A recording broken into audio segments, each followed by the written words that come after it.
Katika ulimwengu wa kisasa, wengi wetu tunakabiliwa na shinikizo la kufanya kazi kwa muda mrefu ili kufikia malengo yetu. Hata Waswahili nao walisema, mtaka cha uvunguni sharti ainame, vilevile asiyefanya kazi na asile. Maneno haya yanafanya kazi kubwa sana kwenye akili za wale wengi, kwani wanahofia wasipofanya kazi watakula nini. Matumizi haya ya muda mwingi katika kufanya kazi yanaweza kuwa na madhara makubwa kwa afya zetu za kimwili na kiakili. Kufanya kazi kwa muda mrefu kunaweza kusababisha matatizo ya kiakili kama vile msongo wa mawazo na unyongofu. Watu wengi wanapojitahidi kufikia malengo yao huzidi kujiwekea kwenye shinikizo, jambo ambalo linaweza kuathiri hali yao ya kiakili. Utafiti umeonyesha kuwa watu wengi wanaofanya kazi kwa muda mrefu bila kupumzika wana hatari kubwa ya kupata magonjwa kama vile shinikizo la damu, ugonjwa wa moyo na kisukari. Kukosa muda wa kupumzika huathiri mfumo wa kinga ya mwili wa binadamu, hivyo ni lazima mwili wa binadamu upate muda mzuri wa kupumzika na kuruhusu mzunguko wa damu kwenda vizuri. Ingawa inaweza kuonekana kana kwamba kufanya kazi kwa muda mrefu kunaleta ufanisi, lakini ukweli ni kwamba ubunifu na ufanisi hupungua kwa kiasi kikubwa, kwani akili ya binadamu ikifanya kazi moja kwa muda mrefu, kuna wakati inachoka. Hivyo watu wanapokuwa na uchovu, uwezo wao wa kufikiria kwa kina na kutatua matatizo hushuka kabisa. Vilevile watu wanaofanya kazi kwa muda mrefu mara nyingi wanakosa muda wa kuwa na familia yao na marafiki pia.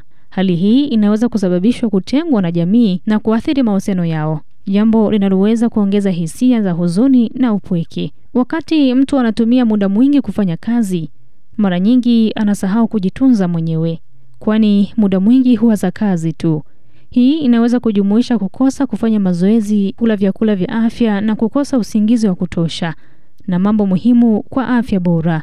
Licha ya kukosa mambo muhimu kwa afya bora, pia husababisha mabadiliko katika tabia za mtu binafsi. Watu wanaweza kuwa na hasira kali, wasumbufu na kutokuwa na subira, jambo ambalo linaweza kuathiri mazingira ya kazi na mahusiano na wenzake. Ingawa kufanya kazi kwa bidii ni muhimu katika kufikia malengo yetu, lakini pia ni muhimu kuelewa madhara yanayoweza kutokea kutokana na kutumia muda mwingi kufanya kazi. Ni vyema kuweka mipango ya kupumzika, kujitunza na kuweka usawa kati ya kazi na maisha binafsi ili kuhakikisha afya bora na ufanisi kwa muda mrefu. Kumbuka, afya yako ni muhimu zaidi ya kazi yoyote ile. Ili kupunguza madhara haya yatokanayo na kufanya kazi kwa muda mrefu bila kupumzika, ni vyema kuzingatia mambo yafuatayo. Kwanza ni kupanga ratiba ya kazi. Fanya mpango wa kazi ambao unajumuisha muda wa kupumzika. Mara nyingi wataalamu hupendelea kutumia mbinu kama Pomodoro, ambao unafanya kazi kwa dakika 25 tu, kisha unachukua dakika 5 za mapumziko. Weka muda wa kujitenga na vifaa vya teknolojia kama vile simu, kompyuta na televisheni, hasa wakati wa mapumziko au baada ya mapumziko. Hii inasaidia kufungua akili na kupunguza msongo wa mawazo kwa kiasi kikubwa. Jumuisha mazoezi ya mwili katika ratiba yako. Hata kutembea kwa dakika 30 tu kila siku kunaweza kusaidia kuboresha mudi ya afya yako kwa ujumla. Vilevile boresha lishe yako kwa kula matunda, mboga na vyakula vyenye virutubisho. Epuka vyakula vya junk na sukari nyingi, kwani vinaweza kuathiri hisia zako na nishati. Hakikisha unapata usingizi wa kutosha kila siku. Wakati wa kulala, mwili wako unapata fursa ya kujiweka sawa na kuimarisha afya yako ya akili. Jitahidi kuwa na muda wa kuzungumza na familia na marafiki ili kujenga mahusiano mazuri, na hii inaweza ikasaidia kupunguza msongo wa mawazo. Usijaribu kuchukua majukumu yote. Jifunza kusema hapana pale unapohisi mzigo unazidi uwezo wako, na mara nyingi vijana wengi hushindwa kusema hapana pale tu anapoona kuna pesa.